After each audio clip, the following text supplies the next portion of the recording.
Welcome to Mufti Muhammad Nadeem Hussaini official YouTube channel. Mufti صاحب کے channel کو سبسکرائب کریں تاکہ ہر آنے والی ویڈیو سے باخبر رہیں۔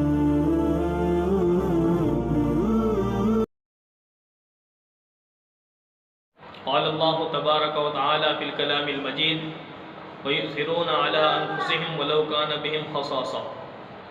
صدق اللہ العظیم۔ میرے بھائی اور دوستو، اللہ رب العالمین نے انسان کا جو یہ معاشرہ بنایا ہے، اس معاشرے کو وجود دیا ہے، وہ افراد سے دیا ہے۔ تو اس کے اندر اس معاشرے کو بہترین سے بہترین بنانے کے لیے ایک چیز ہے جس کا نام ہے ایثار، قربانی، دوسروں کی خیر خواہی۔ اس کے بالمقابل ہے خود غرضی۔ جس معاشرے کے اندر خود غرضی پیدا ہو گئی وہ معاشرہ ختم ہو جاتا ہے۔ اس معاشرے کے اندر ناچاکیاں، غلط فہمیاں، لڑائی جھگڑے، ایک دوسرے کے احساس، سب چیزیں ختم ہو جاتی ہیں۔ گویا وہاں پر یہاں تک نوبت آ جاتی ہے کہ ایک گھر میں موت ہے تو دوسرے گھر میں خوشی ہو رہی ہے۔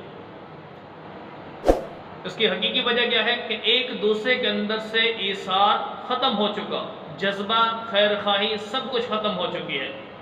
نبی علیہ الصلوۃ والسلام کے صحابہ کے لیے اللہ رب العالمین نے قرآن پاک کے اندر کیا فرمایا؟ وَيُؤْثِرُونَ عَلَىٰ أَنفُسِهِمْ وَلَوْ كَانَ بِهِمْ خَصَاصَةٌ۔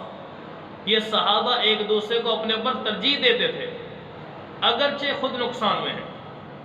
ان کے ایثار، قربانی، جذبہ، خیر خواہی اللہ رب العالمین نے اتنی پیدا کر دی تھی ان کے اندر کہ اپنے آپ کو گویا بھول جاتے تھے۔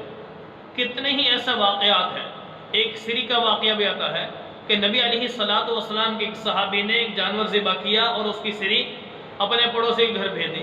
تو اس پڑوسی نے یہ چاہا کہ بھئی مجھ سے زیادہ میرا پڑوسی وہ مستحق ہے اس کا، تو اس نے وہ آگے بھیج دی۔ اس نے آگے اپنے کے بارے میں سمجھا، تقریباً 7 افراد کے گھر سے وہی سری چکر لگا کر آ گئی۔ تو سب یہی سوچتے رہے کہ مجھ سے زیادہ میرا خیر خواہ یہ بھائی مجھ سے زیادہ مستحق ہے۔ اسی طرح ایک جہاد کے اندر ایسا ہی معاملہ پیش آیا کہ ایک صحابی زخمی حالت میں، ٹھیک ہے، شہید ہونے کے قریب زخمی ہو کر گر پڑے اور پانی طلب کیا۔ تو اس صحابی نے دیکھا کہ مجھ سے پہلے ایک اور صحابی، اس کی آواز آ گئی، مجھے پانی پلاؤ۔ تو اس صحابی نے فوراً، حالانکہ جان نکلنے کا وقت ہے، تب بھی کیا فرمایا کہ میرے بھائی کو پانی پیش کرو۔ اس بھائی کے پاس پانی لے کر گئے تو اس سے آگے ایک اور کی آواز آئی۔ تو اس طرح جب وہ پانی تیسرے بندے تک گیا، دیکھیں جان نکلنے کو ہے لیکن تب بھی وہ صحابہ ایک دوسرے کے ساتھ خیر خواہی اور ایثار قربانی کا معاملہ پیش کر رہے ہیں۔ تو واپس جب وہ آخری کے پاس جب پہنچا ہے نا وہ پانی والا، تو وہ شہید ہو چکا۔ پہلے کے پاس آیا، اس کی بھی جان نکل گئی، اس سے پہلے کے پاس آیا، اس کی بھی جان نکل گئی۔ تو یہ ہے، دیکھیں روح نکلنے کو ہے، جان نکلنے کو، تب بھی خیر خواہی ہے۔ تو اسی طرح نبی علیہ الصلوۃ والسلام کے صحابہ دوسروں کو اپنے اوپر ترجیح دیا کرتے تھے۔ مہمان کسی کے گھر پہ آ جاتا تو اپنا کھانا چھوڑ کر اپنے مہمان کو سیر کرتے تھے۔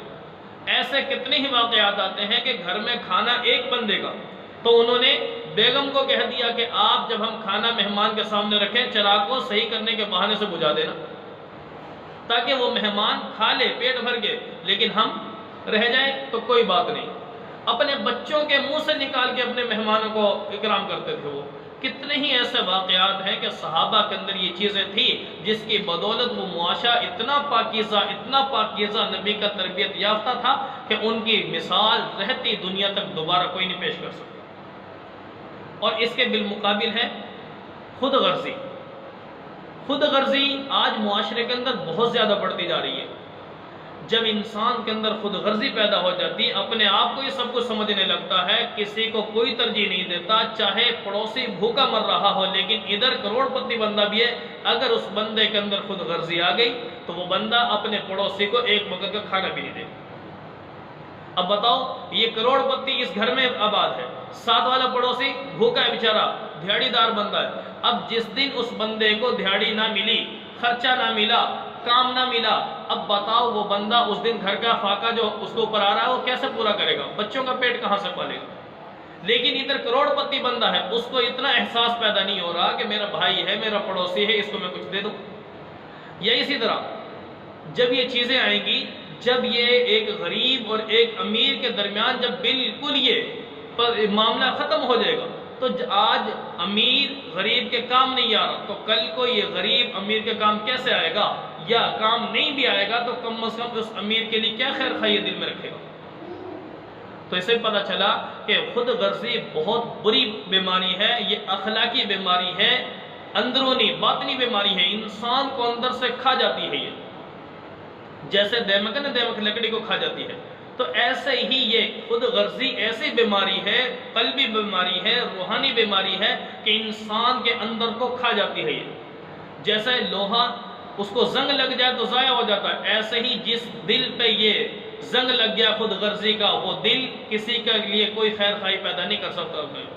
تو اس لیے میرے دوستو، خود غرضی کو ختم کریں، ایثار، قربانی، جذبہ، خیر خواہی، ان چیزوں کو اپنے اندر پیدا کریں، تاکہ غریب کا احساس امیر کے دل میں پیدا ہوگا۔ جب امیر کے دل میں غریب کا احساس پیدا ہو گیا نا میرے بھائی، تو ہمارا معاشرہ ایسا قیمتی معاشرہ ایسا جڑ جائے گا، جس کی بدولت یہ ہوگا کہ غریب امیر کا اور امیر غریب کا دونوں بھائی بن کر رہیں گے۔ یہ اور خود غرضی اگر درمیان میں آ گئی تو امیر کا اور غریب کا جیسے آمنے سے منہ ہونے کے بجائے بالکل ایسے ہو جائیں گے، امیر کا منہ اس طرف، غریب کا منہ اس طرف۔ اس سے نقصان یہ ہوگا کہ خیر خواہی نکل جائے گی، یہ غریب امیر کے شکوے کرے گا، امیر غریب کے شکوے کرے گا، ایک دوسرے کی غیبتوں میں مبتلا ہو جائیں گے، ایک دوسرے کی بارے میں طرح طرح کی یہ باتیں، طرح طرح کے معاملات، دلوں میں حسد، کینہ، بغض، ایسی بیماریاں جنم لیں گی۔ اسے تو اپنے معاشرے کو پاکیزہ کرنا، اس جیسی بیماریوں سے بچنا، معاشرے کو پاکیزہ کرنا میرے دوست نہایت ہی ضروری ہے۔ اور اس کے لیے آسان سا طریقہ کیا ہے؟ اللہ نے جن کو مال دیا ہے وہ صاحب حیثیت افراد اپنے پڑوس کے اوپر خیر خواہی کا معاملہ اس کے ساتھ پیش آئیں۔ ورنہ معاشرے کے اندر اتنا کچھ ہو رہا ہے، ملک کے حالات خراب ہیں، مسلمان غریب تنگ دست پریشانی کے عالم میں خودکشی کرنے پر مجبور ہو چکا۔ کتنے ہی واقعات ایسے سامنے آ رہے ہیں کہ اولاد کا پیٹ بھرنے کے بدلے اولاد کو منہ کو بند کر کے ان کے گلے کو دبایا جا رہا ہے۔ اور آج جو کروڑ پتی ہے، لکھ پتی آدمی ہے، پیسہ جس کو اللہ نے دیا، لیکن اس بندے کے کان پر جوں تک نہیں رینگ رہی کہ میرا مسلمان بھائی ہے، آج اللہ نے مجھے پیسہ دیا ہے، میں اپنے بھائی کی خیر خواہی کروں، اپنے بھائی کو کچھ کھلا پلا دو، کل قیامت کے دن ورنہ میرے بھائی ایسا وقت آئے گا کہ اللہ رب العالمین اس امیر سے، اس مالدار سے، اس بڑے آدمی سے پوچھے گا کہ بندے بتا، میں دنیا میں بھوکا تھا، تو نے مجھے کھلایا کیوں نہیں؟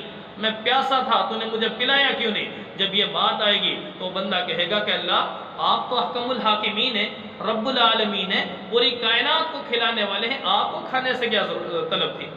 تو اللہ رب العالمین فرمائیں گے کہ بندے تیرے پڑوس میں میرا فلاں بندہ بھوکا تھا، تو نے اسے کھلایا کیوں نہیں؟ میرا فلاں بندہ تیرے پڑوس میں پیاسا تھا، تو نے اسے پلایا کیوں نہیں؟